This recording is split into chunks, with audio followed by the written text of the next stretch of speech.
Hello, welcome everyone. It is FMC. I'm Jeremy. That is SP3. It is Tuesday, October 15th, and we are officially 1 week away from the NBA season. Tip-off is next Tuesday. And man, we got a lot to preview. We got a lot to talk about. As always, as has become tradition here on this channel, we do our big NBA season preview.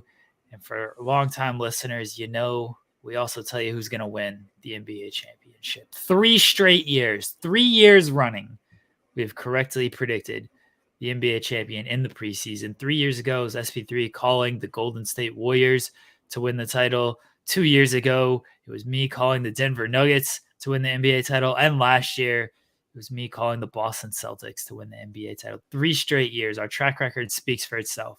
Everybody, go back, watch the tapes, re-listen to the audio. I've actually cut the audio because I was so proud of really myself, but I was also proud of always yourself. Always proud of myself. You know, if you're not going to root for you, who else is going to root for you? You know what I mean? This is also true. This is you got to be your own biggest biggest fan. You got to do it. You got to do it. That's right. So we're gonna, for the 4th straight year, we're gonna tell you who's gonna win the NBA title months before the NBA finals. SP3, how you doing? Are you ready? Are you excited? Are you jazzed, Utah, for the NBA season? I am excited. I did my research this year instead of going with pure bias, even though I am wearing a Los Angeles Lakers shirt. I went in with educated myself on the different moves during the offseason, how the teams are panning out. And I think this is my most researched and proficient preparation that I've done for one of these previews, because I need to get back on the board. I started off the FMC era on the right way with my Warriors pick, but I let my fandom get in the way last year, so I can't let that happen again. And I am coming in more educated than ever before in our 4-year run. That's the problem, SP3. You're doing research and stuff. Don't do that. Don't do I any don't know. of that. No. I gotta. Hey, we no longer have JJ Redick representing the new media, so now I have to be the black JJ Redick, and I have to come in educated and teach y'all some things. Doing research, that's how you get yourself in trouble, I feel like, because that's when you overthink. That's why look, I look into stuff. I'm not coming into this completely blind or anything, but I don't like doing too much in the research and stuff, because then no. I didn't do too much. I just looked at the offseason moves, and then I was like, well, this is already how I felt. So yeah, I'm gonna go with this. Actually, it really, my research was affirming what I already was going with. Where does Tobias Harris play? Do you know that? The Detroit Pistons. I do know that. That is true. See, you thought you were gonna get me on that. No, it wasn't that I was gonna get you. I was literally just like, hey, remember Tobias Harris? Like, remember him? For so many years, I was saying, Philadelphia 76ers, but nope, no longer plays there. Did enough research, because I was automatically going to just put Detroit at the bottom of my ranking for all the teams in the East. And then I was like, nah, Detroit actually has some veterans now to go along with their young players. They're still trying to build around Cade Cunningham, but I don't think that's the right move. But they're not the worst team in the Eastern Conference. Do you want to start worst team in the We should. Let's start East and West, actually, of who is going to be just awful this year. Just awful. Who do you have at the bottom of the standings? We'll start in the East, since we're already talking about the Detroit Pistons. The Brooklyn Nets. Really? Okay. Yeah, I think the Brooklyn Nets are just really, really bad. They're just really, really awful. And it's like, you're now 2 years removed from, or 3 years removed from the KD trade, and like they've done nothing. They've done nothing to improve themselves. Well, they traded Mikal Bridges. That also, I mean, they just lost their best players. So yeah, I think the Brooklyn Nets. I feel more confident in saying the Brooklyn Nets are going to be the worst team, not just in the Eastern Conference, but in all of the NBA, more than I am about either one of my one seeds in the East or the West. They're not good. They're definitely not good. I don't have them quite the worst though. I don't Okay. have them quite the worst. The Washington Wizards are awful. Oh, That's a that's terrible number basketball that is number team. 14 for me in the East. To be fair, that's number 14. Like I would say that those two teams are by far. I think those are the worst two teams. Number 30, number 29 in all of the NBA. Like literally, I think the Western Conference is more talented than it's ever been before. So who I have at the bottom of the Western Conference probably would be possibly a play-in team in the East. But those two teams, the Wizards and the Nets, I agree, worst in the NBA. Here's why I think the Wizards are worse than the Nets. I think the Nets are, I don't want to say dumb, but they've got guys like they got Dennis Schroeder, like Cam Thomas can score. I like Cameron Johnson. I don't know Nick Claxton, like I like him as well. Like they've got like Yeah. guys, they got guys who are gonna like compete and play hard and everything. The Wizards are just like a dumb team. Kuzma is just gonna like take all the shots that he wants. Jordan Poole is gonna take all the like. This is a team that just like it just feels like, hey, we're getting paid millions. We're gonna go out there and we're just gonna try to hoop. You know, we're just gonna go. And look, that's a good on them for doing that. Let me get paid millions to just jack up a bunch of shots and everything. But I feel like the Nets are at least a team that's like gonna try and compete and everything. Where the Wizards just feel like we know we kind of suck, let's just go out there and just do some shit and see what happens. That's fair. That is, That's why I think the that's Wizards a are fair worse. That's a fair assessment. I think that the Wizards, yeah, they don't seem like a very put together team, and then they also have players who are going to probably play a lot selfish. We know that with Jordan Poole, we know that with Kuzma from his time on different places. But yeah, I think that's my number 14 in the East. So you're not too far off there by saying the Wizards are going to be the worst in the East. I'm fine with the Nets being in my rankings below the Wizards if we're looking at the worst. Yeah, the Nets aren't good. And they're not going to be good. All right, who else do you have below the we're basically doing our non-playoff teams here. Like these are the teams East and West that just no shot at this point. Anybody else? Well, I'll say this: anybody else in the East that you're just like, yeah, this team, no shot. Well, like I said, I don't think they're going to be the worst team, but Detroit Pistons are not coming close to getting in the play-in though. I think they're like would be number 13 for me. I think they are improved. They are better than they were last year. You know, getting Tobias Harris. They got a couple of different veterans on that team. I think that Jaden Ivey, guys like that, are going to get better. Cade Cunningham, another year under his belt. Hopefully, he's healthy and he's gonna play better this year. But yeah, I don't see them winning more than like 30 games.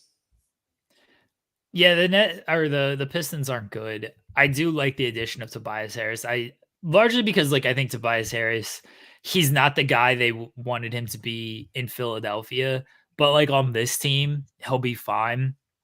Yeah, I'm still kind of a believer in Cade Cunningham. I still think there's more to that's him. fair. I like Sir Thompson. I also like Jalen Duran. Like Jaden Ivey, I'm iffy on. I need to see a little bit more from him, but they're not the worst team. I think they might be able to sneak up and potentially compete for a play-in spot. I actually think there's a couple teams worse than the Detroit Pistons. Who would you say is worse in the East than Detroit? I don't think the Hornets are good.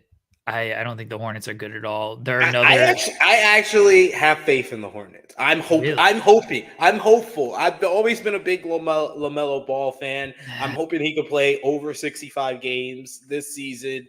That's my only hope is that they're healthy enough And I think that I would even push that if the Hornets are healthy, they will compete to get in the play-in. I don't know if they'll be in the play-in, but they'll compete to be in the play-in.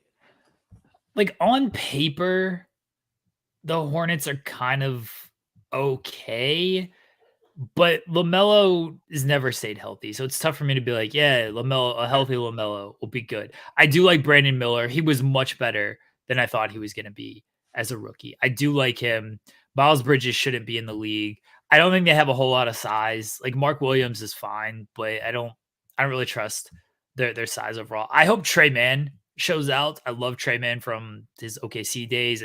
He was unfortunately just a roster squeeze for us. But I think he can be like a really dynamite 6-man scorer for them. And look, he might be the starter once LaMelo gets hurt anyway. But I just don't think that team is good. And yeah, LaMelo, if he's healthy, like he's good. But one, him being healthy is the biggest issue. Two, he feels, at least so far, he's not a guy that like really influences winning. And maybe it's the guys around him because he hasn't played with a whole lot of great players. I fully acknowledge that it's not like the Hornets have put like a good team around them, but that's still the case this year. They haven't put a good team around him. But he gets his numbers, but it doesn't feel like he ever influences winning to the level that you would hope he would influence winning as a top pick that he was. So I think the Hornets are worse than the Pistons. Wow, that's surprising to me. Really? I I mean, would, yeah, because I think that the Pistons have gotten better, so they're not. We agree with you, Phil. If you're just joining us now, I see Phil Lindsay's in the chat. He says his hot take is that Detroit won't be the worst team in the league. Again, we both don't have Detroit as the worst team. I have the Brooklyn Nets. yeah. Jeremy has the Washington Wizards. So I think that the Detroit Pistons will at least be number 13. I don't know how much higher I could put them at.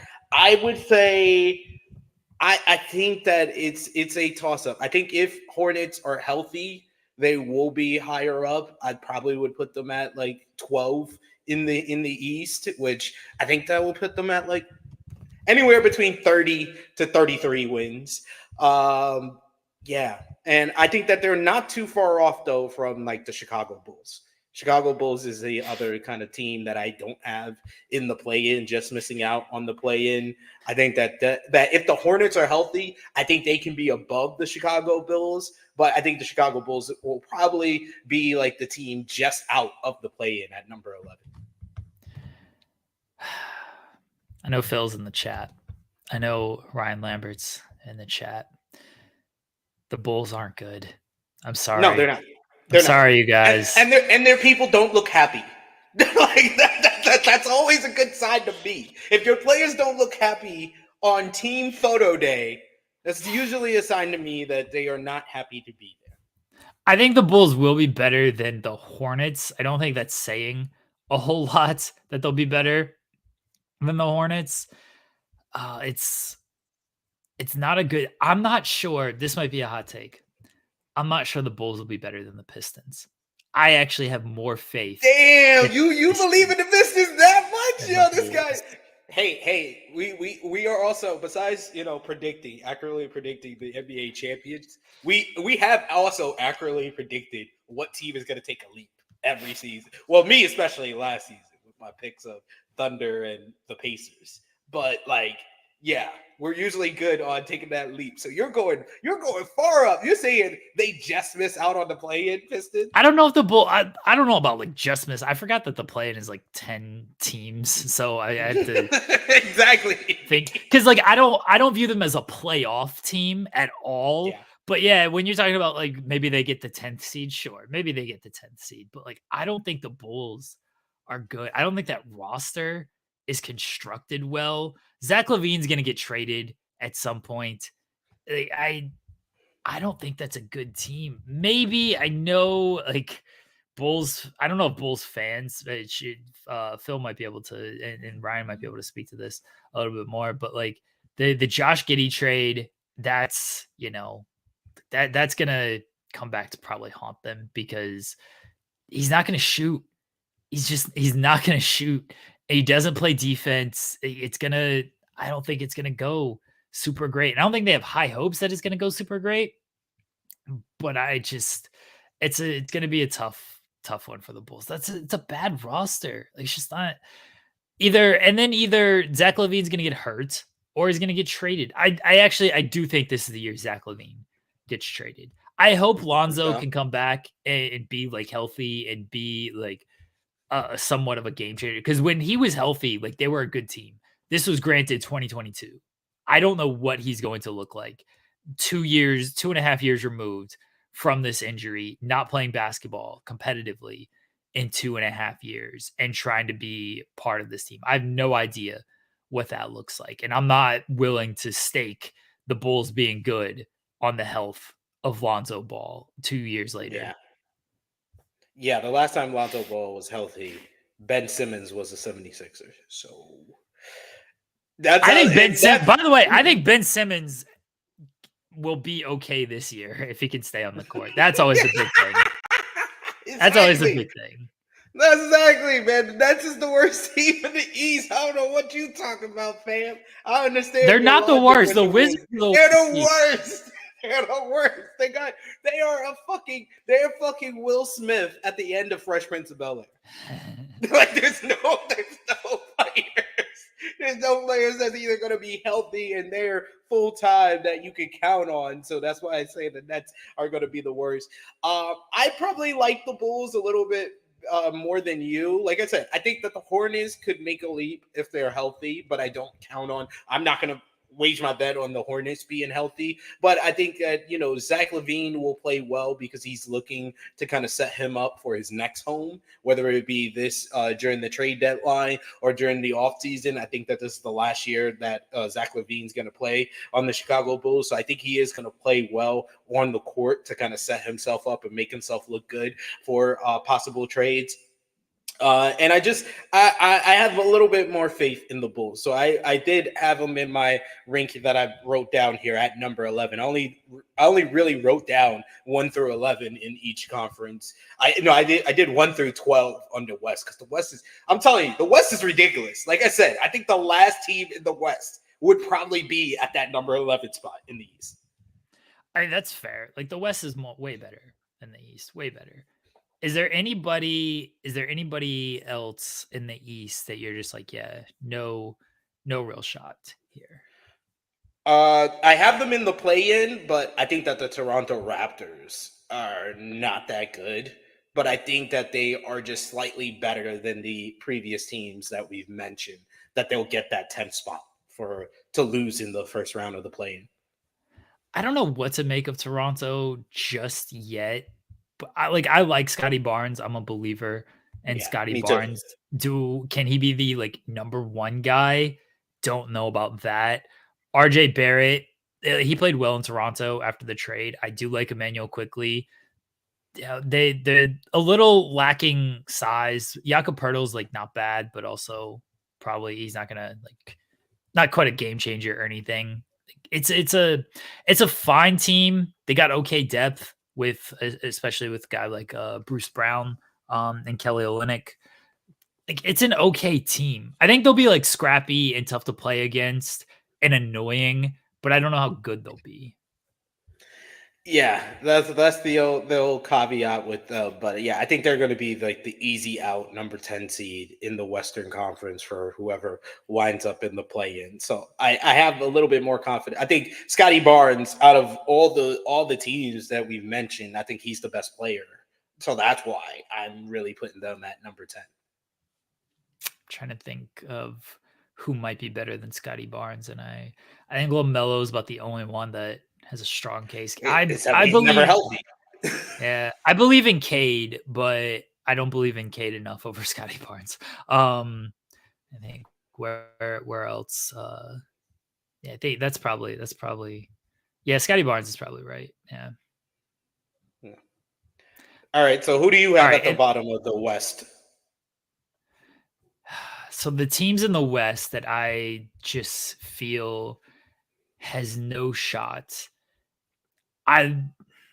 It's tough for me to dismiss this team, but I don't think they're there yet. I wouldn't even say they have no shot. They might sneak into a play-in team. That's how much I think Wemby is good, and how good Wemby is going to be. But the rest of that team's not good, and Chris Paul is gonna probably get hurt. And it's tough for me to like look at that team and be like, yeah, Wemby's good enough to like carry them into. I actually do think he might be able to carry them into like a potential play-in spot. Playoffs might be a little iffy. Of course, anything can happen in a 2-game kind of series like the play-in is.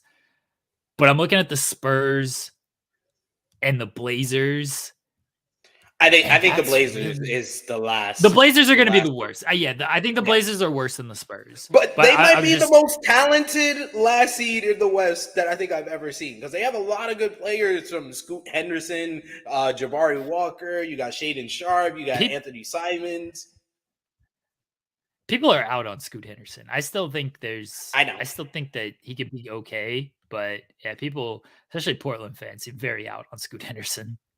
It does seem like that, but I think I have a little bit more faith in Scoot Henderson. I do agree with you though that the Spurs, it's like they are like 2 years away. They're 2 years away. They're where the Thunder were like in 2021. They're 2 years away from actually being a play-in playoff team.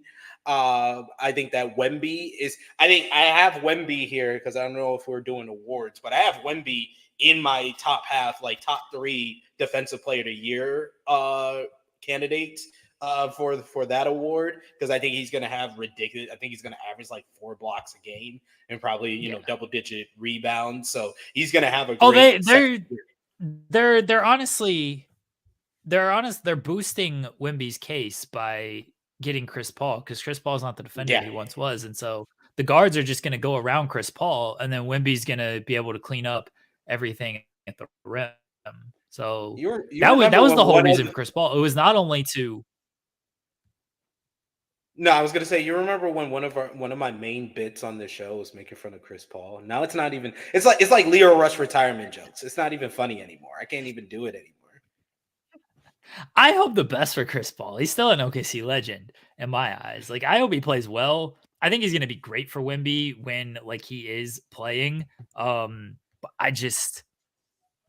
I don't know how healthy he's going to be. He hasn't proven that he can consistently stay healthy, but I think he's going to be good even if like he's not healthy, just as like a sideline coach and giving some like knowledge to Wemby and everything. So like Wemby's he's going to benefit from Chris Paul, whether Chris Paul plays or not. But the rest of that team just isn't great, and they're still young, and they're obviously going to grow together and everything. Wemby's going to be an absolute, like, teams better get it these next 2 years, because after that it's over.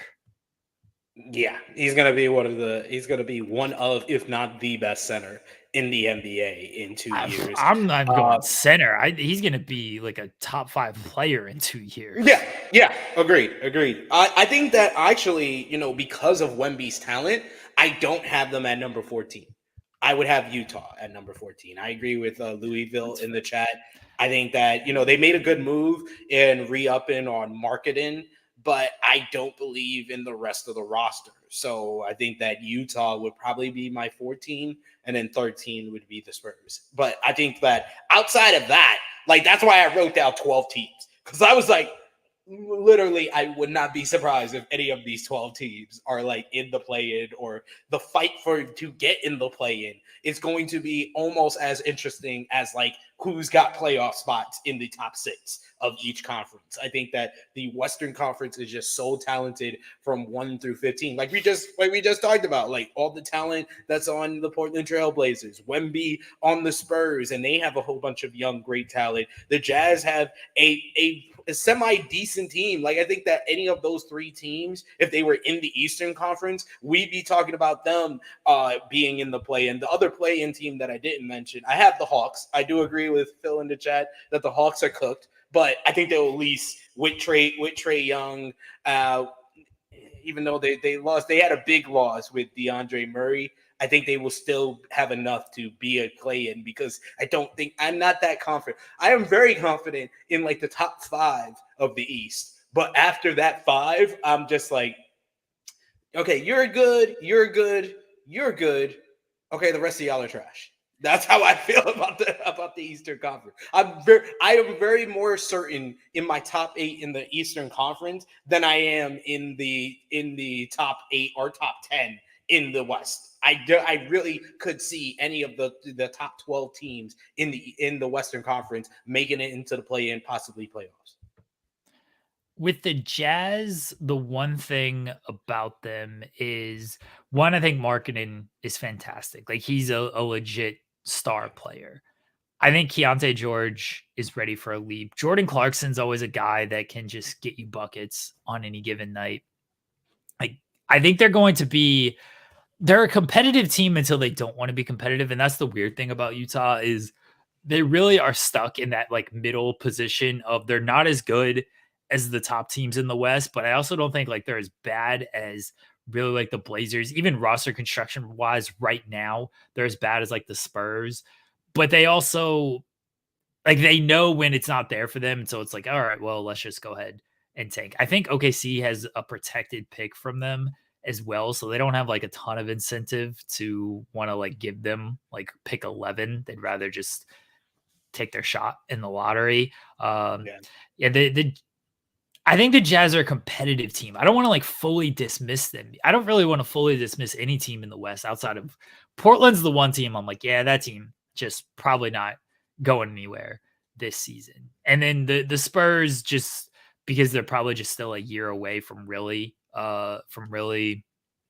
competing for a play-in spot. But every other team, I'm like, they're going to be competitive from start till about the March, we'll say, because March is when teams basically figure out who they are, and it's like, all right, yeah, we can stop trying, or we need to try a little bit harder at this point. But yeah, West, that's really all I'm kind of writing off is definitely Portland, the Spurs, and to an extent the Jazz, but otherwise, I think every other team in the West is competitive.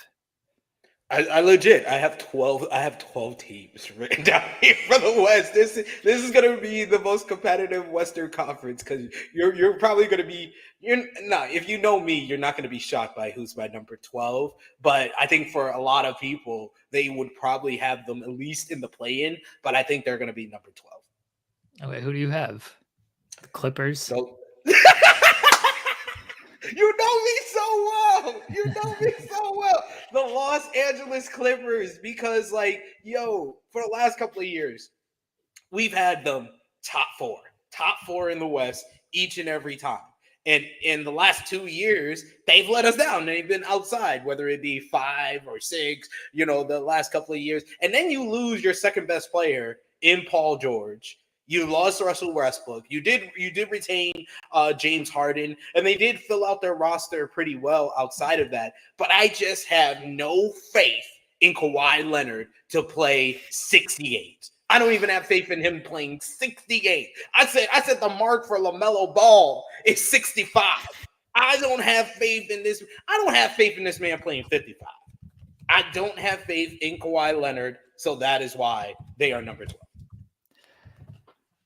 I can't fully argue.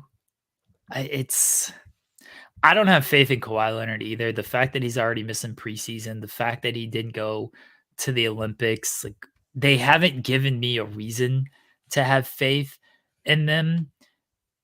I mean, maybe James Harden is just it's gonna be ISO James and like they're gonna play like the Rockets of the 2010s. Yeah, like that's like they're kind of almost hope. Like Terrence Mann, Derek Jones Jr. Like I think they're not necessarily better defensively than they were last season. I do think they have more defensive depth than they did last season. Look, Paul George is better than these guys. I'm not even a believer in Paul George, but like he's better than these guys. Like it's not a great team. And at some point, James Harden's going to quit on him, especially if Kawhi stays hurt. Like that's just his history, right? Like that's just what he does. Right? We're not breaking any news here. That's what this man does. I think that he's going to have a great season, but I think it's a wrap. I think they get 35. They get 30. They could even probably get like 38 wins, but I think they will still be out in the cold in the Western Conference. I'm not the only team that I think they like is going to be in that mix is Houston, but I actually like Houston's kind of. I like their overall team. The problem with Houston is on paper they look very good. It didn't fully mesh last season. And now you got a lot of like guys who want to get paid, and they're in that weird spots of, oh, we've got Van Vliet and Dylan Brooks and now Steven Adams, who are like kind of competitive veterans who have been to, had some playoff success and everything. Van Vliet's got a title. Steven Adams has been to Western Conference Finals and everything. Like you've had guys who have playoff success, but then you got the young guys like Jalen Green and Jabari Smith and Sagan, like and Thompson, and you just drafted Reed Shepherd, who looks really good. Like now these guys want to get all their numbers and they want to get their shots up and everything. And like mixing that, it didn't fully work last season. And I don't know if that's gonna get better this season. And that's where I'm a little bit I don't know about Houston. I have Houston as the 10th seed as the play-in. I think they get bumped in the first round of the play-in, but I have them in the play-in. I think the fact that you have Sengun and Jalen Green playing to get a contract. I know there's a lot of people that believe that that's going to be a detriment to them. I think that is going to be a benefit to them. Their young core is very kind of reminiscent of the 2021, 2022 OKC Thunder, who I was high on then. I was high on for the last couple of years. And I think that they're going to take that next step to at least get that 10 seed in the play-in. I went back and forth on this, who I have just outside of the play-in on the outside looking in. And unfortunately, I have the Golden State Warriors. Even though Golden State has like one of their deepest rosters, I just don't have that faith in Jonathan Kuminga to step up and be the number 2 for them. I just don't have that faith. I really debated about it because I was like, I do like Kuminga. I just don't know if this is the year where he's going to take that third year kind of bump up, and he's going to really play to his potential third, fourth year bump up, where he's going to go to his full potential and be that number 2 for them. But they have no number 2. I have no faith in Draymond Green to stay on the Buddy court. Hield, Buddy Buckets, baby. I like Buddy Hield. I thought they replaced Klay Thompson very well with Buddy Hield and the other guys that they got to fill out their roster. Like I said, I think this is the deepest the Golden State Warriors have been in the last couple of years, probably since their championship year in 2022. I have faith in Steph Curry, so I wouldn't be surprised if they were a 9 seed or 10 seed. I'm feeling the Houston Rockets this year. I'm feeling the Houston Rockets to get that last play-in spot. It's very tough for me to doubt Steph Curry. It's very tough for me to doubt Steph Curry. I don't fully love this Warriors team either. I do like the addition of Buddy Hield, but also Buddy Hield, there's probably a reason why he's been on like 5 teams in the last 4 years, and he just can't stick with any of them. I'm a believer in Kuminga. I like Podziemski. The issue with the Warriors, one's going to be Draymond, and like, can he just stay out of trouble? And Wiggins, I don't know what you're getting out of Wiggins, because Wiggins was a huge reason why they won the title, but that was also 3 years ago at this point. And in the 3 years since, he's had to, like he's dealt with some personal stuff, it seems like. So best wishes to him there. I only talk about what we're seeing on the courts, and on the court he hasn't been that great. And I don't know if he can return to the form we saw 3 years ago. I don't think they won a title without him 3 years ago. That's how big of a role he played on that team. And I just don't know if he's that guy at this point for him. If he can be, then I like him a lot more. But Steph's going to be Steph. Steph, you still have to worry with injury stuff. And Steph, even though he's still really good, it's been obvious the past couple years he's not good enough to carry the load that he once used to. He's older. It happens, right? Like he's just not the guy that on any given week is basically, yeah, I'm gonna will you all to a victory here. Where now it's like he can drop 40 and they still lose. It just that's what's happened the past couple of years. So I like the Warriors slightly over the Rockets, largely because I'm a believer in Steph. That's basically my biggest thing. It's tough for me to doubt Steph Curry. I've watched that man kill my teams too many times. I gave Steph Curry #1 point guard of all time over one of my favorite players of all time, That's Magic absurd. Johnson. Magic Johnson. I did that after the Olympics. Maybe it was the Olympic high. I still have rethinking it. I still have Magic at #1, but Steph is a firm #2. I don't see him ever leaving that spot. But yeah, just nah. I don't think he's the guy that's gonna drag them into a play-in spot this year. Just because the West is deeper than ever, where the next 9 teams that we'll talk about in the Western Conference, they will finish anywhere. They can finish anywhere I think the only confidence spot that I have in my Western Conference ranking is #1. That's it. You're confident on the #1 team in the West? Yeah, the #1 team that I have. The Los Angeles Lakers. I have the Los Angeles Lakers. You guys are gonna be like, oh my god, he's actually he was actually telling the truth. He's actually unbiased. I have the Los Angeles Lakers at 8. At 8. Okay. At 8. Above who? The Kings? The Sacramento Kings. Kings at 10? Yeah. Kings at 9. I have Rockets at 10, okay. Kings at 9, Lakers at 8. Okay. All right. I think the Kings are going to be good this year. I do too. I think they were a little into their own hype last year. I like the addition of DeRozan because if nothing else, DeRozan gives kind of another element for them. And like if the offense dies, like sometimes the offense does die with DeRozan, but at the same time, like he's just a tough shot maker and he can get his own shots. And I don't think you can ever have enough guys who can just like get their own shot out of nothing. I still think Sabonis is fantastic. I like De'Aaron Fox. I think the Kings are going to be good this year. I think they're going to be. I think was it King and Murphy? I think that Keegan Murray.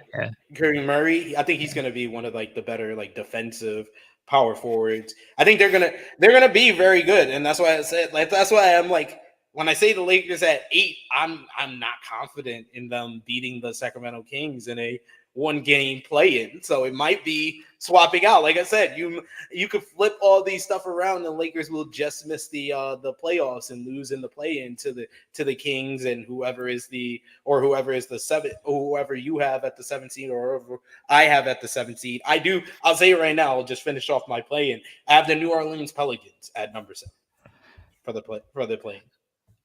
I really like the Pelicans. It's tough.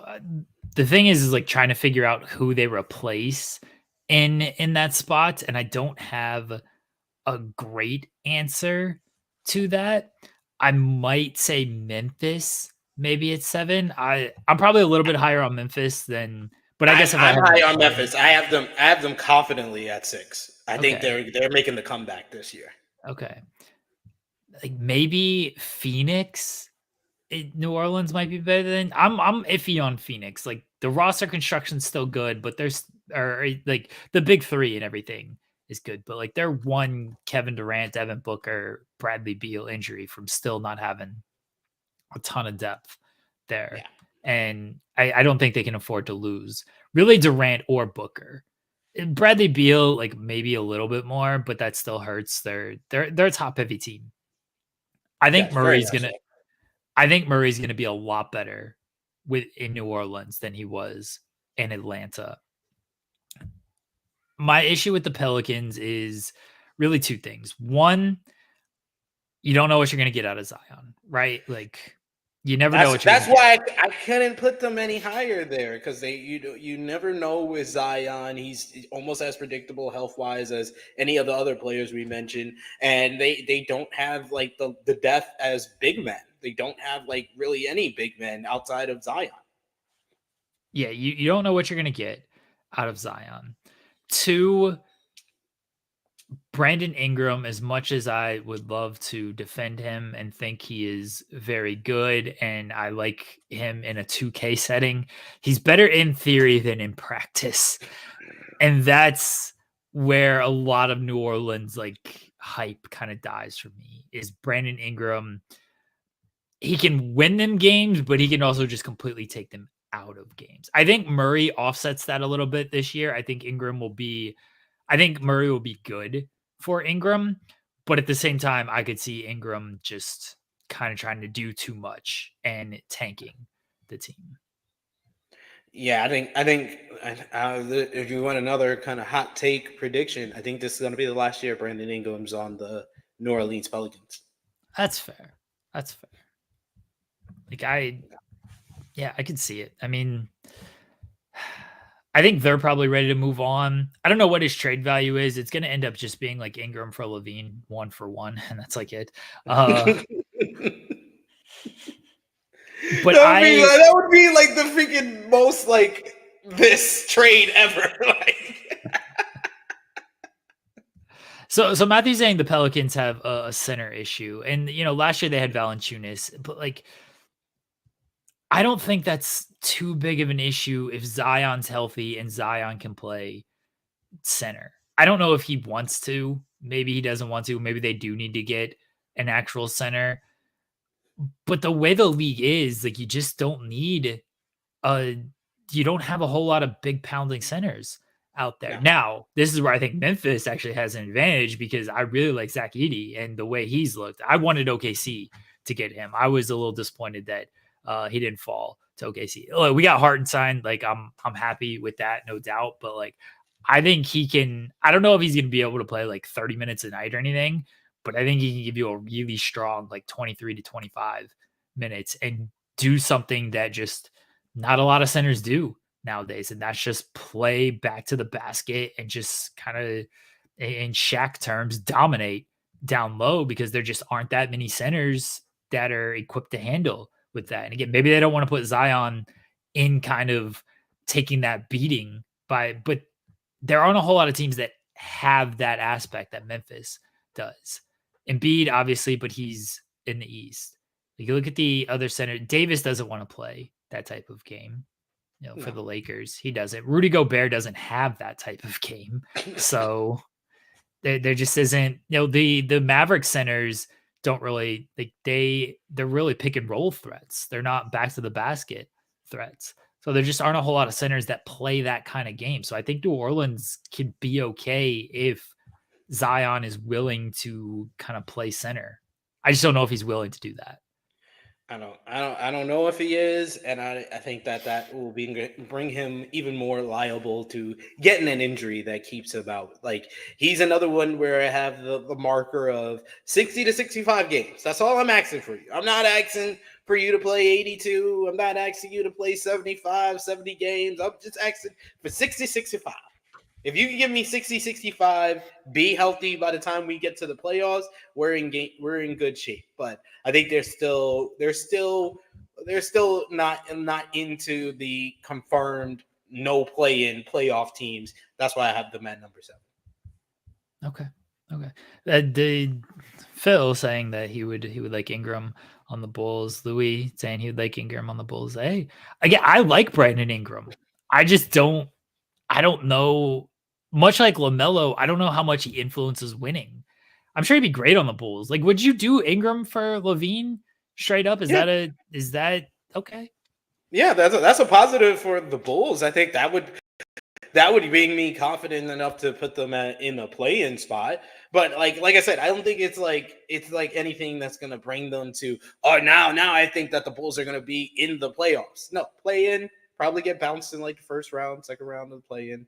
They're not making the playoffs with Brandon Ingram over Zach LaVine. I agree with you. I don't think that he's a positive like +5 wins for the Bulls. No, I don't think he's that type of guy, and I think that he's a Laker great. So I don't think I'm that high on him. Who do you have play in the top 8, but in the play-in 7 and 8 in the East? Hello. I have the Lakers at. I think I have the Lakers at 8. Okay. There went my eardrums. You don't even know how to say hi? Hi. Say hi, Jeremy. Hi. Oh boy, our audio listener is about to be really mad at that. I don't know why she started doing that. She never does that, but sorry, audio listeners. Our audio listeners are about to be pissed. All right, let's but you have the Lakers again. where? Oh, okay. Sorry.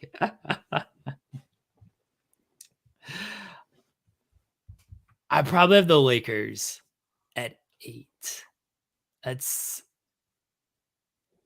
I'm trying to think of my overall rankings because I've not written down like I don't like doing the 1 through whatever. I don't like ranking stuff like that. I'll tell you who's in the finals. I'll tell you who wins the finals, but you're not going to get me to rank every team. Who do you have as 7 then? I just told you I don't like doing these rankings. SP3. No, you got to do it. If I'm doing it, you got to do it. No, that's not fair. Okay. I'll get. So I got to start from the top and then work my way. All right. So my bottom teams. Do the math in your head. I am. My bottom teams: Portland, San Antonio, Utah, Houston. Wow, you got the Clippers ahead of Houston? Yeah, I don't actually know about that. Yeah, like I think if Kawhi can play, he's still worth like wins.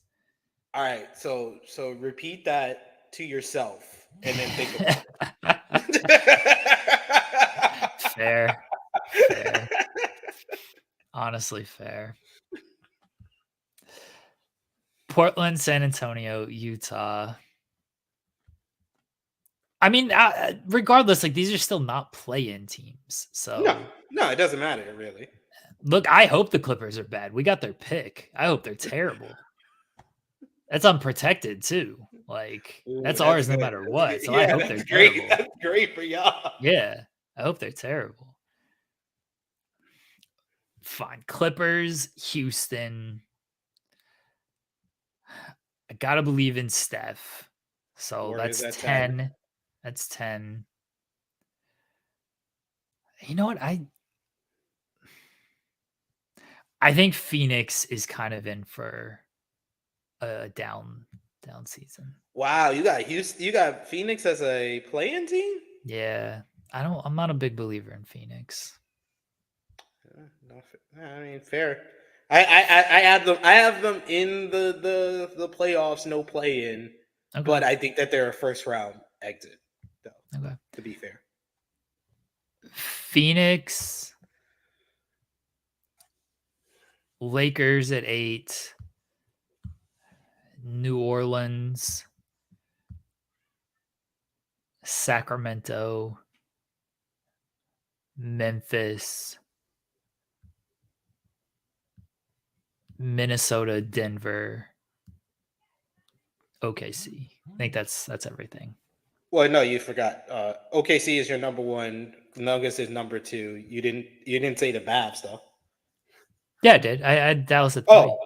Oh, yeah, Dallas at. Okay, so we pretty much have the same top 4.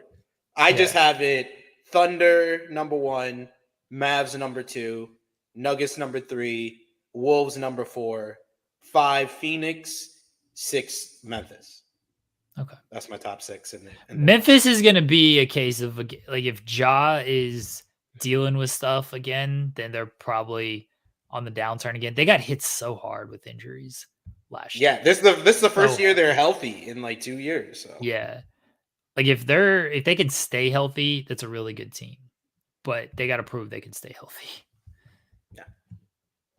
yeah, but like I said, I'm confident about the Thunder being number one again in the West. I think they're the deepest team in all of the NBA. I really love what the Mavericks did in the offseason. Like just trading Tim Hardaway is a positive in itself. But what they got in itself, that is a great positive for them. Getting Klay Thompson is a big positive for them. I think that you're gonna see Luka and Kyrie merge together a little bit more. And I'm just hoping that Luka plays a little bit more defense in the regular season. That will help them out a little bit more, and help out my. I think I'm going for 3 years in a row of saying, please, Luka, win an MVP. Because I've been saying you're going to win MVP for like 3 seasons now. I don't know if I'm confident enough to say you're number one in the MVP, but I still have you in the top 3. I think that the Nuggets had, out of that top 3, had the worst offseason. Losing KCP is a real hit for them. And Jamal Murray, coming off that awful Olympic performance, is not looking that good for them. So even to the point, like, I'm confident in that top 3. I would not be surprised if Minnesota on the court is a little bit better than what they look like on paper following the Karl Anthony Towns trade. I just believe in KD and Beal and Devin Booker one more year to at least be the top 5. But like I said, I think they're going to get bumped in the first round, being at that 5 seed. If it's Nuggets or if it's T-Wolves at that number 4, they're bumped in the first round. And I really feel like this is going to be a comeback year for the Grizzlies, but I'm just not confident enough in them to be higher than number 6. My issue with Phoenix is I don't know if Durant's staying healthy, which you can say this about a lot of teams. So I don't want to fully dismiss that. There's still their depth is a little worrying. I do like the Tyus Jones addition. I actually think he really helps because he takes some playmaking out of Devin Booker's hands and allows Booker to play off the ball a little bit more. But I think it was Matthew who said it earlier in our chat. Teams are going to get some of these older teams. We started to see it last year. So like the Lakers were, a play-in team. The Warriors didn't even make the playoffs. Phoenix was struggling for a good chunk of the season. The old guard is basically they're getting passed by, and Kevin Durant's part of the old guard lineup there. And so I just don't know how much he is going to continue to perform at the level they need him to continue to perform at, where it's about influencing winning. And Bradley Beal is a guy who Bradley Beal's always been like a fine number 2. He's obviously a very good number 3, but again, not a guy that is winning you the games you would hope he would win you the games. So I'm not super high on Phoenix. I don't really like Nurkic either. Like I think Nurkic is, especially kind of off the injury, which I know he's a few years removed from now, but like ever since that injury, like he just hasn't been the same player. He was a beast in Portland when he was like healthy and young and everything. Like I hated playing against him. Double machine. Yeah, but now like he's clearly not the same guy, and I don't. The thing, like Budenholzer's the coach, pretty sure as well, and like he's good in the regular season, so that does make me believe like, oh, maybe they'll be like a fine team in the regular season, because like Budenholzer always gets the most out of his teams in the regular season, and the playoffs it just goes to shit. Yeah, that's what I said. I don't have faith in them in the playoffs, but I have at least faith in them to be top 5 in the West because of their talent. And yes, Budenholzer as the coach makes me a little bit more confident in them. So yeah, that's my regular season predictions for the Western Conference. Over in the Eastern Conference, to finish off with the play-in, like I said, I had the Hawks at number 9. Who cares? Number 8 in the East. I know. I'm just getting it out the way. Number 8, I have the Miami Heat. I think that this is going to be a crucial year for the Miami Heat because Jimmy Butler, I think he has 1 more or 2 more years on his contract, so he's about to be a free agent. I think that the only reason I have them in the top 8 in the playoffs is because I think Bam Adebayo is going to have a Defensive Player of the Year campaign, and he's going to get better with his shooting because he's been working on that during the offseason. Number 7, the Cleveland Cavaliers. I don't think they've done enough to improve and trying to run it back again. I just don't have a lot of confidence in them, and their depth is an issue. So I put them at number 7. But my top 6 in the East: number 1, the reigning champions, Boston Celtics. Number 2, it took that Karl Anthony Towns trade, but 1 through 5, this is the most talented team in all of the NBA, the New York Knicks. I just don't believe in their depth enough to make them the number 1 seed. Number 3, I think this is going to be a big bounce back year for the Milwaukee Bucks, and it's really all about the health of Giannis Antetokounmpo. If Giannis and Dame can be healthy going into the playoffs, they will have the step. I just don't see them making a deep run into the playoffs because their coach is still Doc Rivers. Number 4 for me, the Philadelphia 76ers having a number 3 that is Paul George. Like, I have no confidence in Paul George as a number 1. I have little to 20% confidence as him as a number 2. But I'm as high as a 75 at him at the number 3 spot. I think Tyrese Maxey is going to take that next step, and all it's about for them as well, similar to the Bucks, is having a healthy Joel Embiid.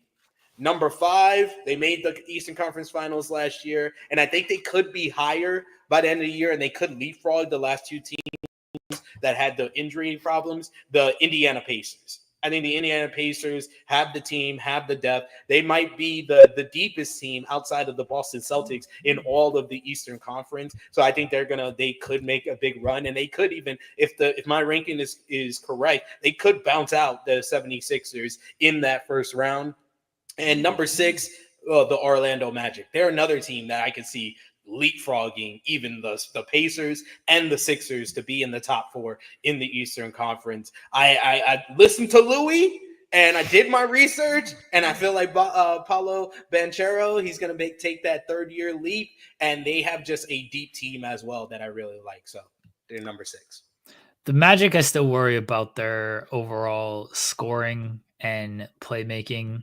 Like, I love the Kentavious Caldwell-Pope pickup, but he's not a guy that's going to handle and run the offense. He's a good 3-and-D player. They needed like a point guard to help create shots, because that's what got them into trouble in the playoffs. They like Bankara went cold, and Franz Wagner picked up a little bit, but he was hot and cold as well. They just didn't have a guy who was gonna just get them good looks on every single possession. Like, I know he's older, he's washed, but like a Chris Paul addition would have helped this team. Just a guy who's going to get people in the right spot and get people the looks that they need to get. And maybe they make a move at the deadline or in season to get some type of playmaker to help run the offense. I don't disagree with really anything. I'd like to put Cleveland higher, but then like looking at the teams that you listed, I'm like, who do they actually jump? And that's where I have trouble. It's like, I just don't know who I'd put them higher than, because I still think Cleveland is really good. And who knows what would have played out last year if it wasn't for injuries in the playoffs. But like, I'm still a believer in Mobley. I like Donovan Mitchell. Him and Garland proved, for the most part, they can play together.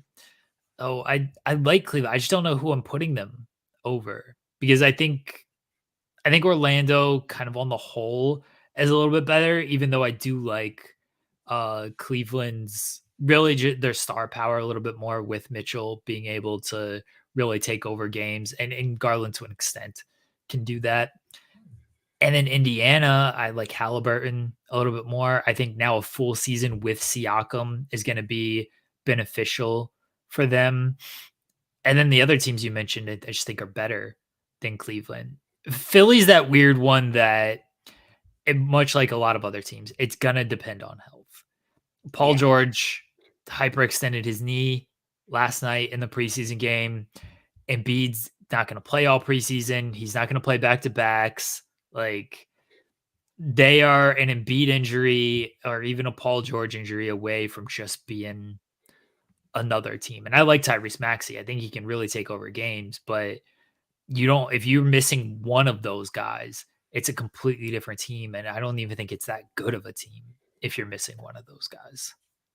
No, that is definitely true. They have what's probably left of like a big three type team in the East.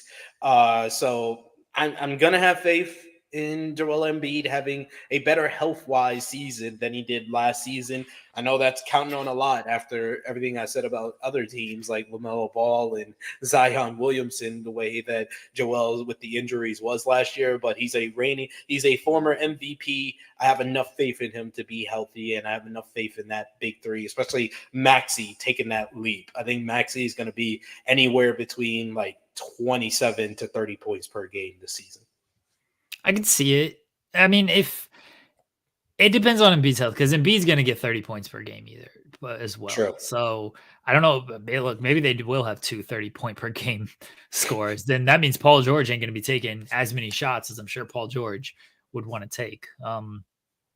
A lot's just going to depend on the health of Embiid and George, as it typically is with Embiid. I mean, Lloyd makes a good point about the Pacers defense. Yeah, it sucks, but like, regular season, they're going to outscore you. They're going to run you off the floor. So exactly. I don't take them too seriously. Like their defense is going to be more of a factor. I agree with you in the playoffs. That's when I would be like, yeah, I'm not taking them to get back to the conference finals. That's for damn sure. I don't think they're better than the top three that I just named in the Eastern Conference with the Celtics, Knicks, or Bucks as far as their defense. So I understand where you're coming from, but I think they have enough where they'll finish like 5 or 4 in the East. Okay, we didn't really dive into the Lakers. That's your team, so I want to give you a little bit of time to. What's your? I know you had them. You had them what? 7, 8, 8. So obviously you're feeling like play-in team.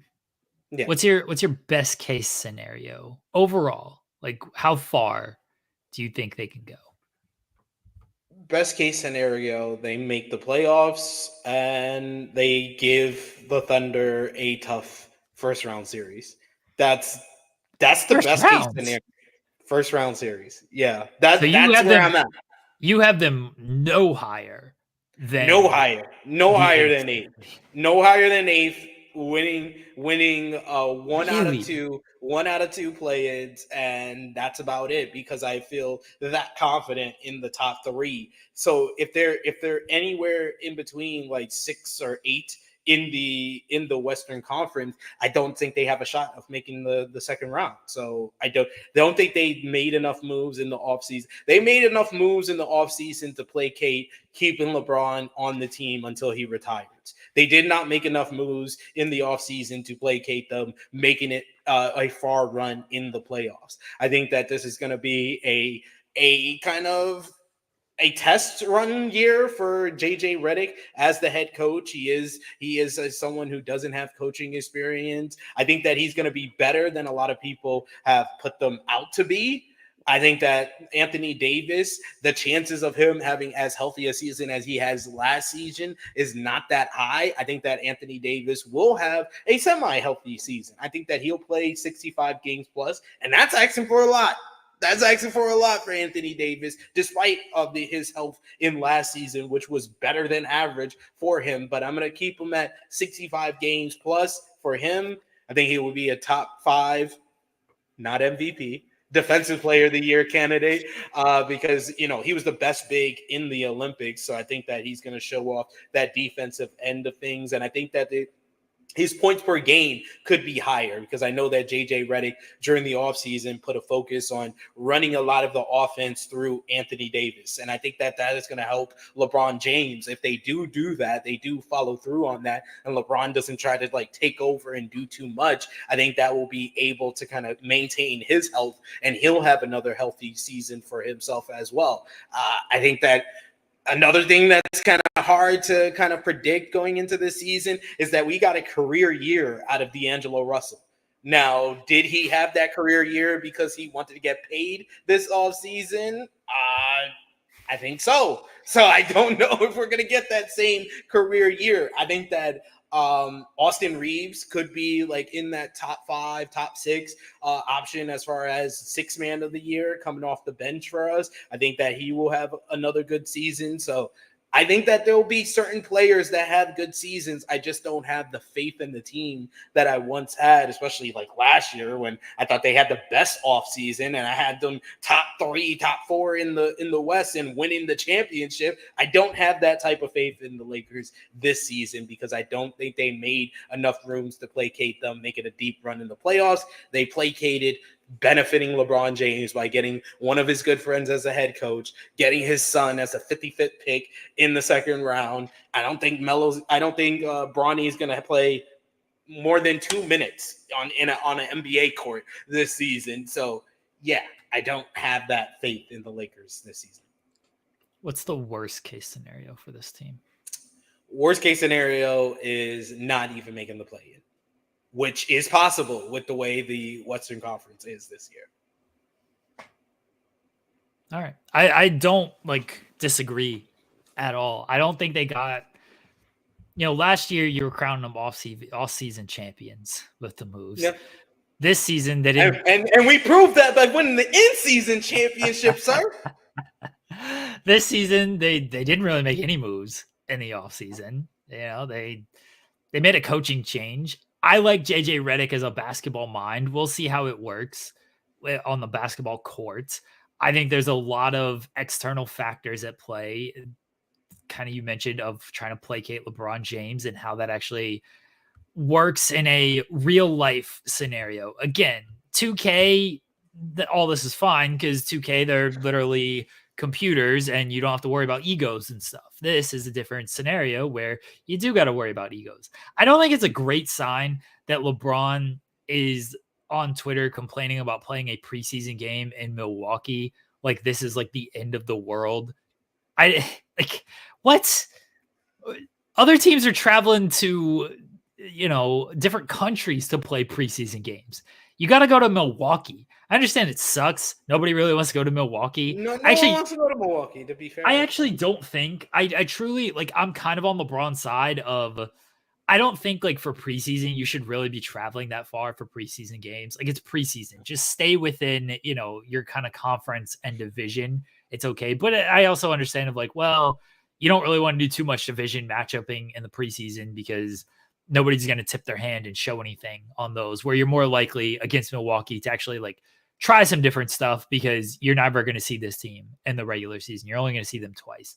So I get it. But again, other teams are going to other countries to play preseason games. Complaining about going to Milwaukee feels a little too much. A little too much for you're already doing this in preseason. You're already annoyed in the preseason. What's the regular season gonna bring? Oh, I could see them completely missing the playoffs as well. I can see it not fully working out for JJ Redick. And I know LeBron doesn't get old, but at some point it might. He's got to get old, right? He might get a little bit old. He might get a little bit old. Yeah, we'll see with the Lakers. I appreciate your fair and honest assessment of them. Yeah. Not to say you've never been fair and honest with the Lakers, but I think people who may be tuning in for the first time and seeing the Lakers shirts and the Lakers, bigging up the Lakers and see how fans typically are, they might not expect a fair and honest assessment. So I want people to know that SP3 is nothing if not fair and honest. Try my best here. Let's talk about awards. Who do you got as MVP? Giannis Antetokounmpo. Wow. I don't have Giannis in my top 3. I have him in my top 3, spoiler alert, in Defensive Player of the Year, but not in MVP. My top 3 for MVP, number 3, I have Luka. Because I have to think that we're gonna hit this 1 year. Because what was it? 2 years ago I had him. Last year you had him, and it didn't hit. So I've got to put him at least in the top 3. Number 2, Jalen Brunson. Jalen Brunson. Despite my hatred of the New York Knicks, and I'm gonna hate this season because they're gonna be so good, and I gotta hear from these awful, annoying New York Knicks fans all year. I got him at number 2. Number 1, your boy, Shai Gilgeous-Alexander, MVP this season. I don't know why this was no longer there and I have to re-upload it. It completely stepped on my entire bit. I'm very mad. You can save it for when I say defensive player of the year. I'm very mad at it. So we're gonna pause, we're gonna rewind, and we're gonna try this all again, SP3. Ask me that question again. Who do you have for MVP, Jeremy? No, I'm serious. I'm dead serious. The MVP of the NBA. Yeah, I'm not making this up. For AEW Rampage, ladies and gentlemen, the Greek Freak, Giannis Antetokounmpo. I don't know why that was removed. Whoever removed this, I will find you, I will hunt you down, and I have a very specific set of skills, and I will kill you. I'm just kidding. I don't want to get demonetized. But I'm very mad that was removed from our playlist here. No idea why it was removed. It's annoying. I love it. I think he's going to have a big bounce back season. I think him and Dame being together for now a full off season is going to be very beneficial. Yeah, I think Giannis is going to be great this year. I think there's going to be, not to say like they're not a fire in him in previous years, but I really think it's going to be there this year with everything that's happened the past couple of years. I think he's going to be exceptional this year. So yeah, I'm going with Giannis. I understand the Shai love. We didn't talk too much. I didn't talk too much about the Thunder. I think we can save it because I think we're both going to be high on them when we get to like playoffs and stuff. So, I mean, yeah, probably. I was gonna ask you to divulge about them when we get into that. Yeah. I understand Shai. I have a very tough time just picking him because I have a very tough time picking against my teams or picking my teams. I think the only issue with them is that how deep the OKC Thunder is. That's going to be the only thing that stops people from voting for him for MVP. That's why I think I'm a little bit more confident in Brunson or Luka to win the MVP this season. Phil saying he's going wildcard Tatum MVP. I think Tatum's going to get hurt the same reason he got hurt last year is Jaylen Brown's better. There. That's another thing. Like, if for the same argument as Tatum is the same argument as Shai, is that those two teams are just so deep. How can you reasonably expect them to get all the MVP votes? Yeah, last year Shai had a better shot because Jalen Williams hadn't made the jump yet. Chet was a rookie, and those two, and then Giddey was Giddey. Now, I mean, look, it is what it is. Now, like everyone expects the leap from J-Dub. Everyone expects Chet to be better. I still don't know if they're going to leap that high to where they're going to take away MVP votes from Shai, but I understand the sentiment that it might happen and take away from Shai. I think Giannis is going to win it. One, because he's going to put up absurd numbers. I think the defensive-ness is going to come into it as well. And Shai's a very good defensive player who puts up defensive numbers as well. Giannis looks flashier defensively because bigs just always seem to do better with defensive awards. Like with the exception of like Marcus Smart, it typically goes to a big because they block shots and rim protection seems to count more than on ball defense, which isn't very fair, but that's just kind of how the award has been over the years is they put more value in rim protection than on ball defense. Like Shai's a very good on ball defender. For a guard, he's a great shot blocker. He's gets a lot of deflections, gets a lot of steals, but they're not going to look at that. They're going to look at chase down blocks that Giannis is going to have. And it's going to be like, oh, okay. he's a better defensive player than Shea is. So I think Giannis is going to win MVP. I understand the sentiment with Shea. I think Jokic still has another crack. It's probably going to be voter fatigue, but you mentioned the Nuggets kind of not having a great offseason. We don't know what Jamal Murray is going to look like. We don't know it, like the Russell Westbrook trade. I do want to mention that a little bit because I know Russ is Russ at this point. I get it. So far in preseason, like he's shown good stuff and he's shown bad stuff as is tradition with Russell Westbrook. I think one thing that he helps Denver with is them playing a little bit faster. And I think that's going to help them. And I think it's going to be a detriment to other teams. And they're going to have a tough time figuring that out. Because Jokic, when he gets the ball in the post, he's very surgical. All right, what move am I going to make? Who you're going to send a double? Who am I going to pass to? Good cutters and stuff. I think Russ is going to cut a lot more off the ball, which he did in OKC. It's just no one was there. Steven Adams actually had like one season where he was like a really good passer and Russ would cut and it'd lead to like easy dunks and stuff. Now you're playing with the greatest big man passer of all time. Like I think you're going to see Russ cut a lot. And I think he's just going to get him. Russ plays with pace. He plays with speed. A lot of times it's to the detriment, but when you have a smart guy like Jokic next to him, maybe just speeding things up is going to hurt other teams. And maybe the good can outweigh the bad. I'm always going to root for Russ. I'm always going to hope that it works out for Russ. But I think he should play well. Yeah, he should play well for them. I think it would be like he can even get in the conversation for sixth man of the year if he's coming off the bench for them. So yeah, I think it's a good fit with Russ on the Nuggets. And I agree with you as far as like MVP. I gave you my top 3, but if I had to give a top 5, it would probably be Giannis and Jokic in that conversation as well. All right. What else for awards? Do you have a rookie hot take besides this class sucks? This class sucks, and I think it's a 1-2. It's a 2-horse race between Reed Shepherd and Zach Edey. I mean, maybe, but Sarr is gonna get a lot of opportunities in Washington, and he may just put up enough numbers to win some votes in that regard. And Louis says his hot take is this class doesn't actually suck. Look at that. All right.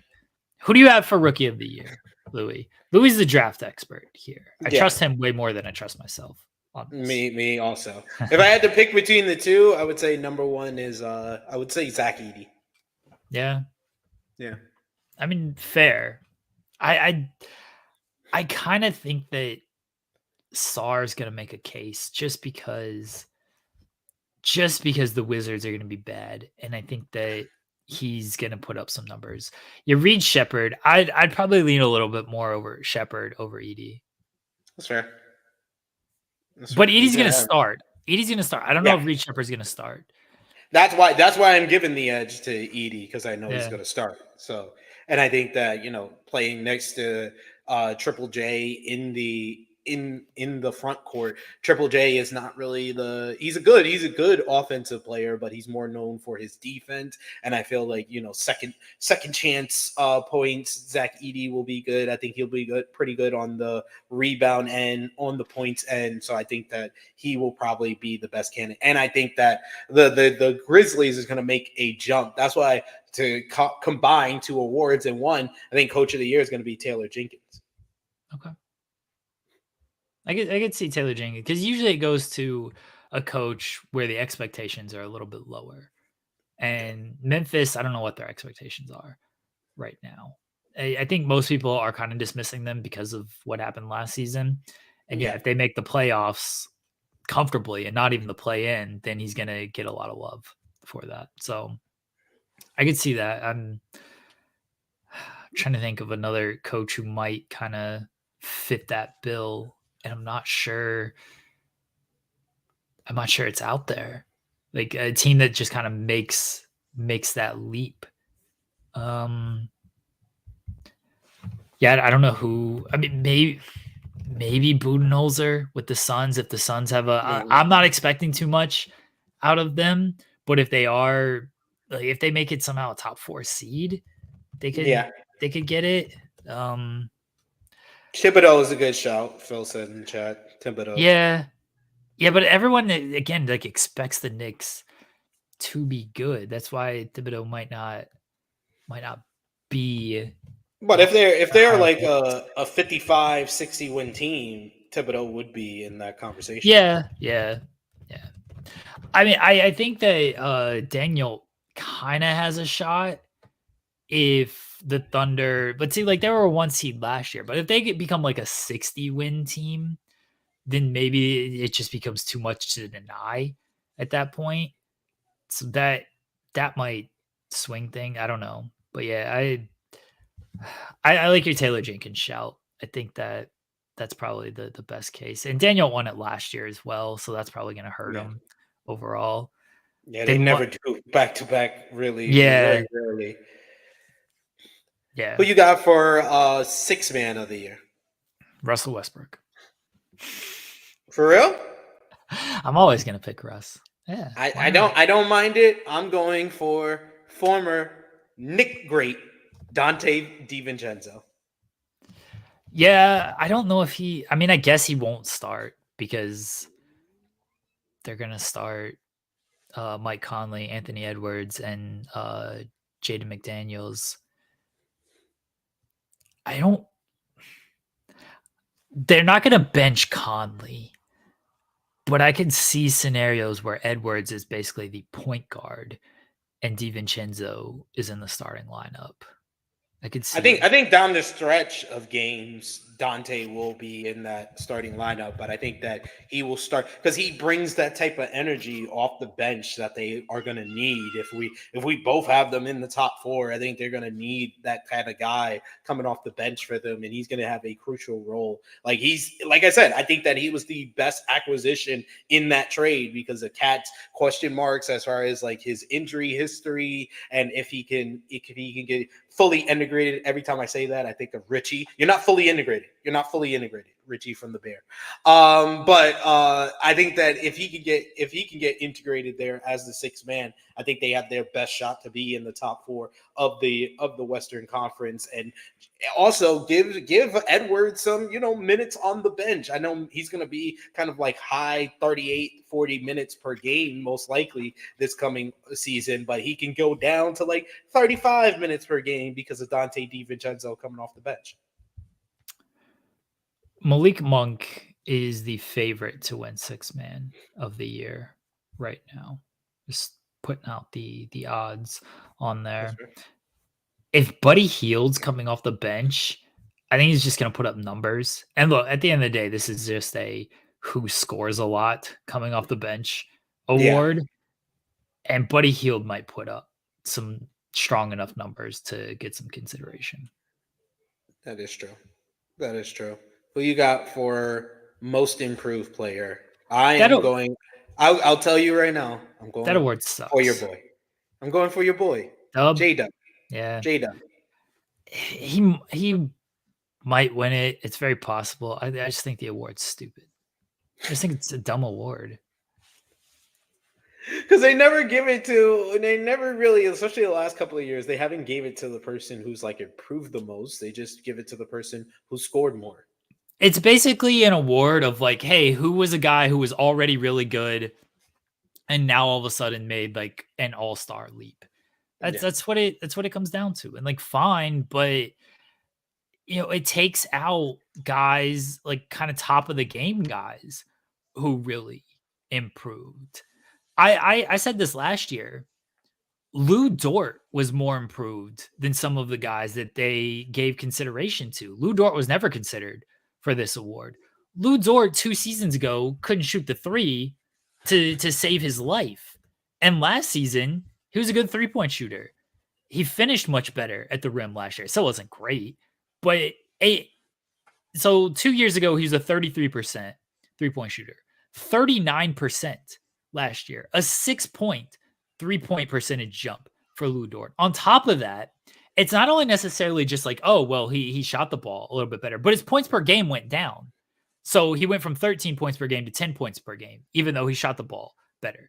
He made better decisions. He was a better defender than he was 2 years ago. Lou Dort was a much improved player last season than he was 2 years ago.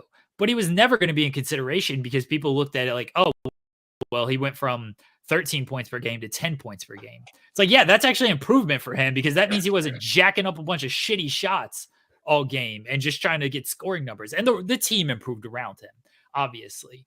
But like they don't look at like actual improvement like that. It is literally just like, hey, whose scoring average jumped the most over the last year? And that's probably why Dub will have a pretty good shot at it because I do think his scoring average will jump. But I'll continue to say Lou Dort was actually the most improved player on OKC last year. That's fair. That's fair. I do agree that it has become a kind of an award that is not really going on the basis of what is improvement. It's only based on whose scoring percentage went up the most, who got to an all-star level that was just a good player before. So yeah, but I think that J-Dub, if not J-Dub, the other Jalen Johnson, I think he will take a leap this season as well. Okay. Yeah, I'm not giving any credence to the most improved award. I think it's stupid. Defensive player of the year, then. Who you got? Lou Dort. Lou Dort won't win it. He won't win it. It's probably going to be Wemby, and I can't even argue with that, but it's probably going to be Wemby, and then Rudy Gobert and Draymond Green will cry about it. I got Wemby. Oh, no, I got Bam Adebayo at number 3. Okay. I got Wemby number 2, and number 1 hit the bumper. Oh, okay. Set that up again. Sorry. Number 1 overall defensive player of the year is. No, I'm serious. I'm dead serious. The MVP of the NBA. Yeah, I'm not making this up. For AEW Rampage, ladies and gentlemen, the Greek Freak, Giannis Antetokounmpo. Let's go. Fair. Yeah, I'm with Louis. Is like Wemby's gonna win this thing for the next 10 years. There's gonna be 1 year where they just get tired of voting for him, maybe even 2 years, but otherwise, like they're just gonna. Fair. That's it. Fair. Yeah. It is fair. All right, so now we've been into the playoffs, and who do you got? Eastern Conference Finals. Gonna go the Boston Celtics and the New York Knicks in the Eastern Conference Finals. I think both teams are. I think Boston is going to be exceptional once again. No real changes in the offseason. Everybody got paid. Everybody's kind of a year back. Like it's still on the whole a young team. It's not like this team got older or anything. Like Tatum, Brown, they're like still just hitting their prime. I know Horford got older, Porzingis, Holiday, but their top 2 players are still really good. I think Peyton Pritchard is going to get better. He was already pretty good. I think he's due for like kind of a bigger role this year. His team is still way too good. Yeah, way too good. And then the Knicks, I think the Knicks will not be quite as good in the regular season as people think they will be. I think they'll be a little inconsistent to start because I said this when the trade happened. I don't always love when trades happen 2 days before training camp opens because then all your offseason plans go out the window. And it takes a while when the real games start. They've looked good in the preseason, but it takes a while when the real games start to like really get into a flow of things. And I think there'll be some inconsistencies with the Knicks because of that. But they will figure it out. And by the playoffs, assuming health, we're going to assume health for all of these teams, honestly, because otherwise, what are we doing? You know, like, I don't want to predict injuries. I don't want to put too much stock into, well, this team isn't going to be healthy because that's just not as fun. Otherwise, it's just like, well, yeah, all these guys are going to be hurt by the playoffs. So who the hell knows at the end of the day? So we're going to assume health. And yeah, I think the Knicks are the second best team in the East. And I think they're going to be a matchup. A healthy Sixers team is probably my third in the playoffs, but I also don't trust them when it comes to Joel Embiid and Paul George performing well in the playoffs. Like, even if they are healthy, their playoff history just kind of speaks for itself. And then the Bucks would be a healthy Bucks team could give the Knicks a lot of trouble because I think Giannis is the best player on the floor between those two teams.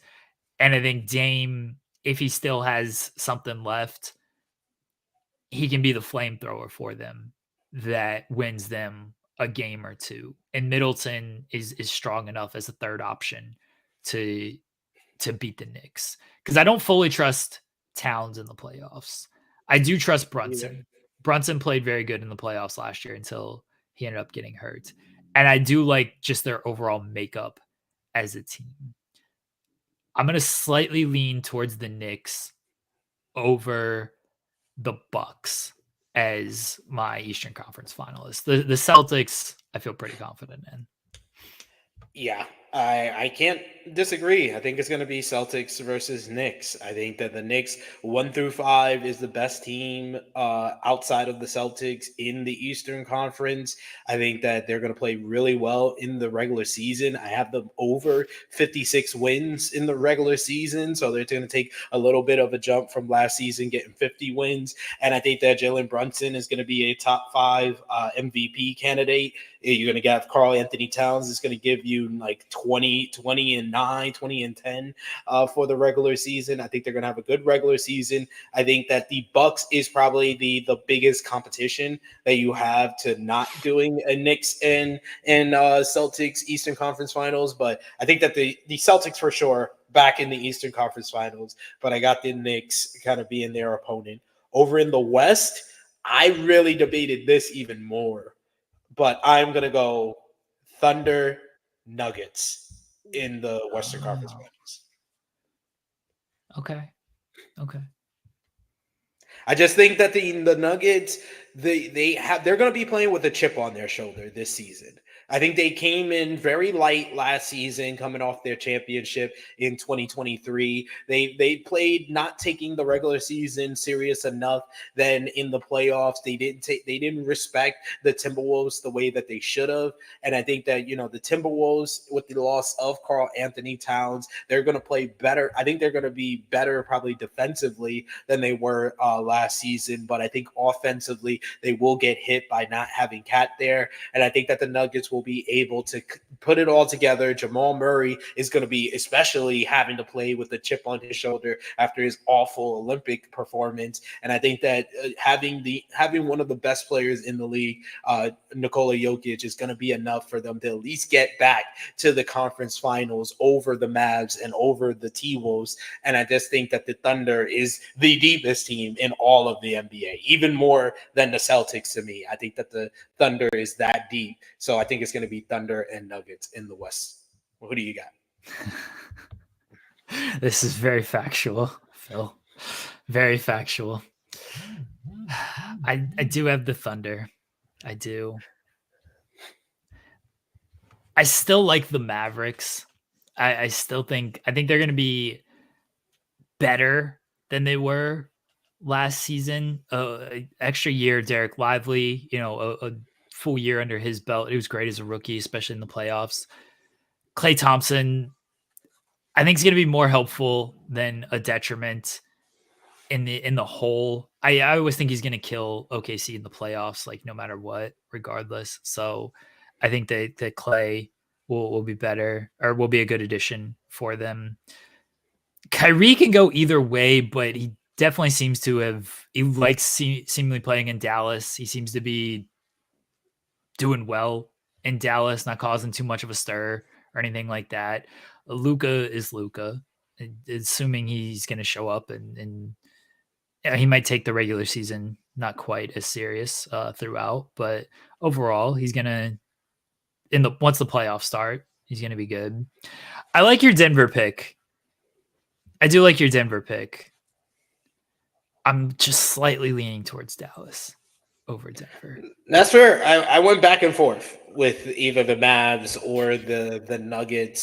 So I'm not mad at it. I really like the Mavs this coming season. I agree with you. I feel like they're going to be better this season than they were last season. And in the playoffs, you saw how well Kyrie and Luka played. So I think they're going to play well again in this coming up playoffs as well. But going into the finals, I'm going with the Celtics versus the Thunder.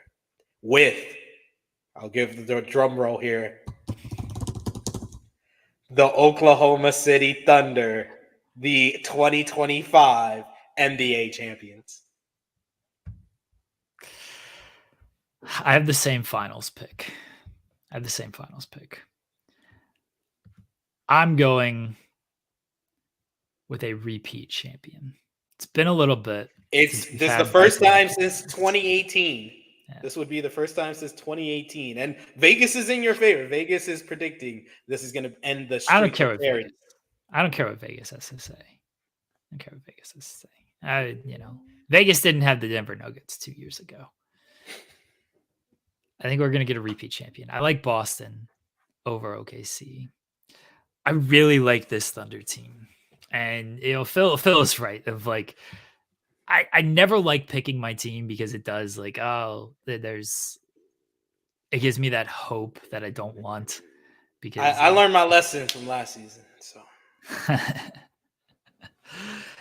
the Lakers weren't as good last season as I think even you thought they were. Maybe you really did buy into them of like, oh, this is a good team, but like I don't think they were really that good. I mean, it showed.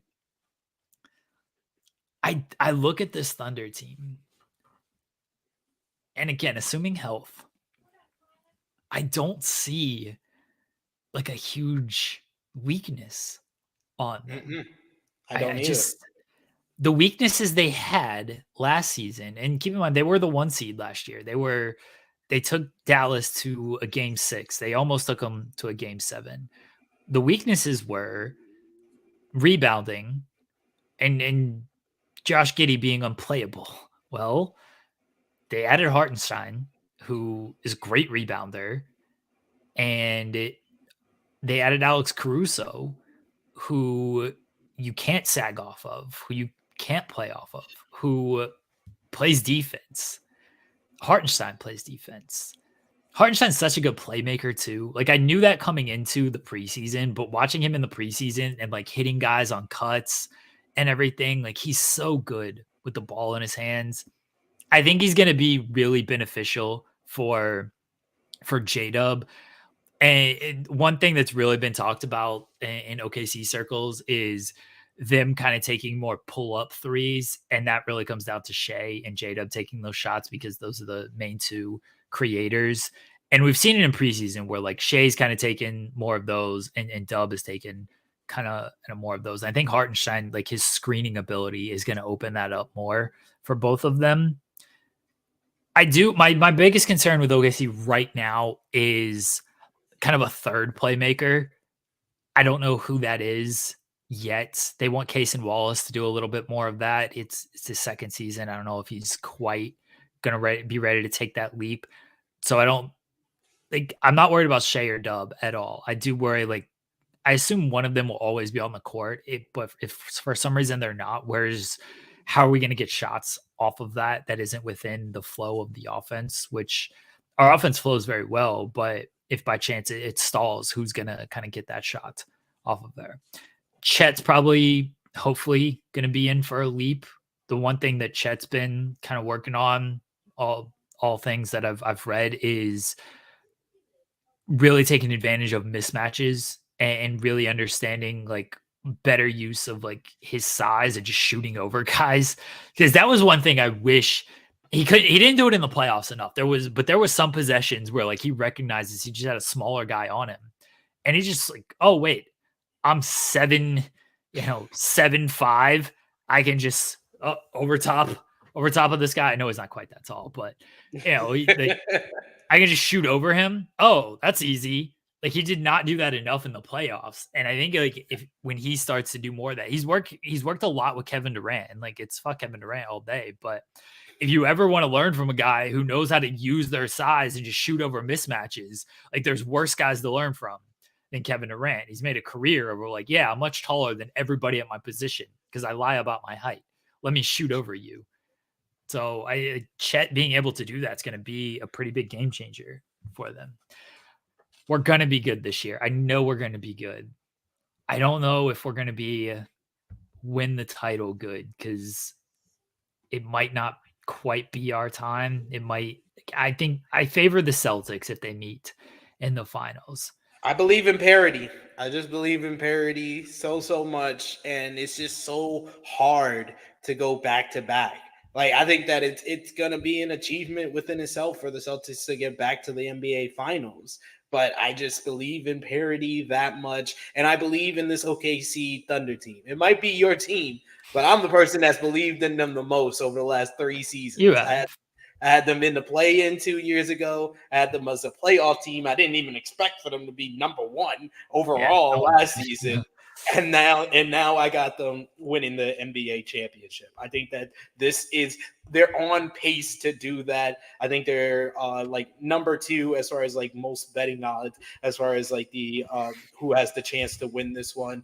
But I just believe in this team, like 1 through 8. I think they're the deepest team in all of the NBA, and I think defensive end as well as offensive end, they just check all the boxes complete. And I think that Alex Caruso is going to turn out to be the biggest offseason move.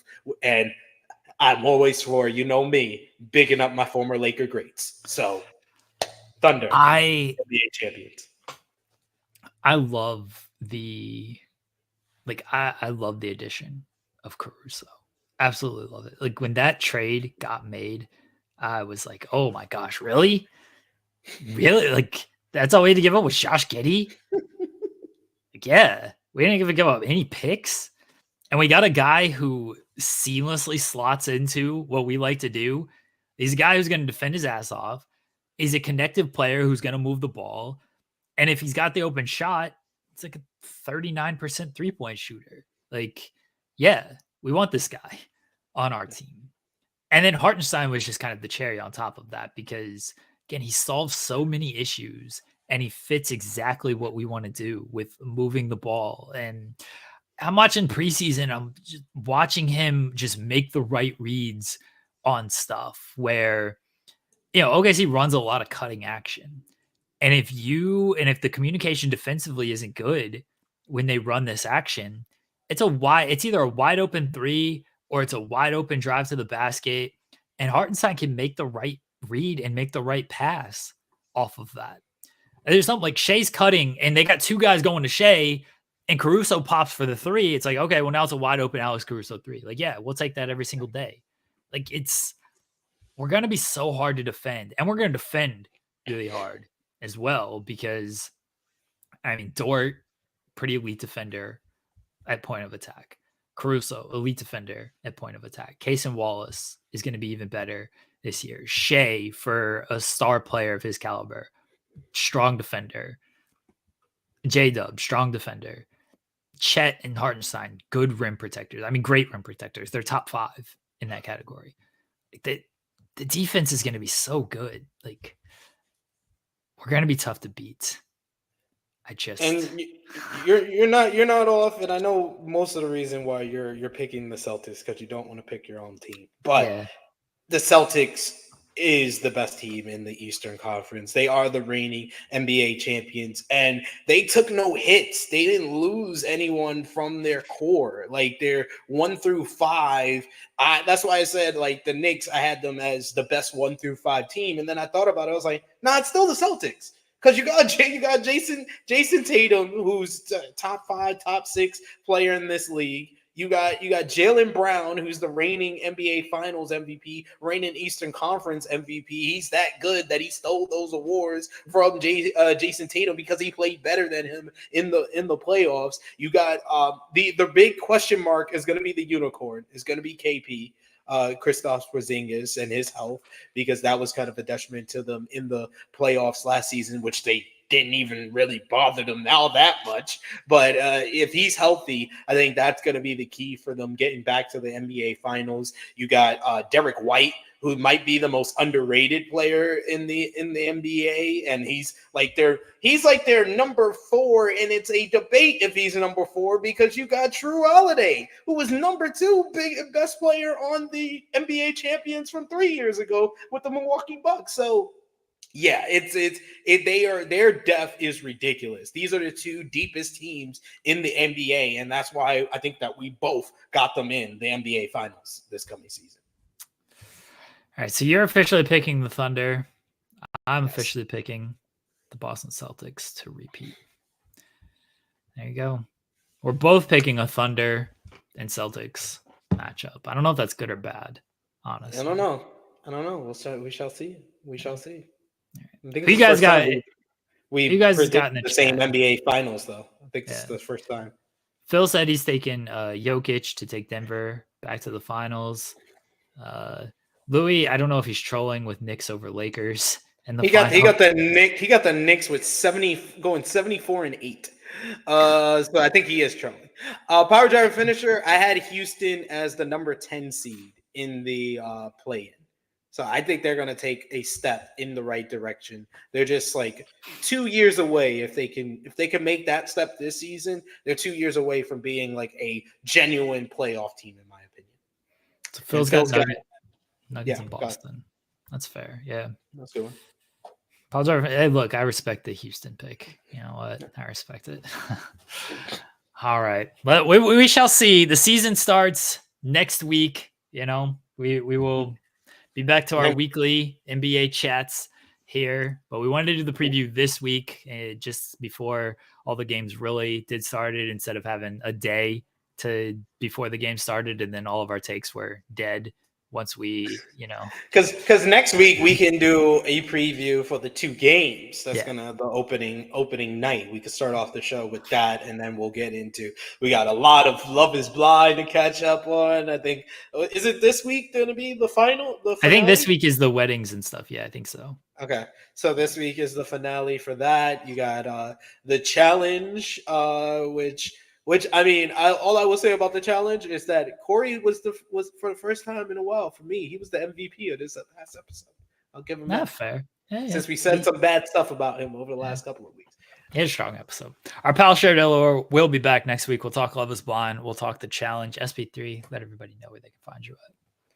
Follow me on the Twitter machine at True Hill SP3. I will be live in just over an hour over on the True Hill Heat Wrestling YouTube channel with Rated Raw reviewing last night's Monday Night Raw. Spoiler alert. It did not improve on last week's show, but it was taped. It was pre-recorded, to be fair to it. But a lot to discuss with Jimmy and Jay teasing the OG Bloodline reunion, talking about the main event with the women being featured. So we'll talk about that. I'll be joined by Chase Oliver as Romeo is taking another week off because he runs from the grind. Appreciate you, as always, SV3. Guys, we'll be back next week. You can watch In the Weeds every Monday, Wednesday, and Friday here on this channel at 10 a.m. Eastern. You can watch the Spotlight every Thursday at 8:30 a.m. Eastern here on this channel. And until then, we'll talk to y'all next week. Bye, everybody.